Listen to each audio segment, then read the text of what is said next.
স্মরণ করে তারপরেও ইমানদারকে খোঁচা মারতে হয়। কি ভাই কথা ঠিক? কে কে আল্লাহকে ডাকবেন একটু হাত তুলবেন? কে কে আল্লাহকে ডাকবেন একটু হাত তুলবেন? তাকবীর দেন, নারে তাকবীর, নারে তাকবীর। আমার কথা কি রাগ করছেন?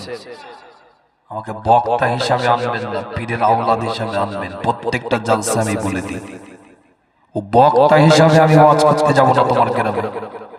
বক্তা অনেক আছে, মাশাআল্লাহ, তাদেরকে দাওয়াত করো। পীরের আওলাদ হিসাবে যদি সম্মান দিয়ে নিয়ে যেতে পারো, কেন আমার ব্যক্তিগত পরিচয় আমি পরিচিতি নয়, আমি ব্যক্তিগত সম্মানে আমি সম্মানিত নয়, আমার কোন নিজস্ব কোয়ালিফিকেশনের যোগ্যতায় আমার নিরিখে আমি বক্তব্য দিই না। মুজাদ্দিদ জামানের পরিচয়ে আমি পরিচিতি, তার সম্মানে আমি সম্মানিত। আমার কি দাম আছে?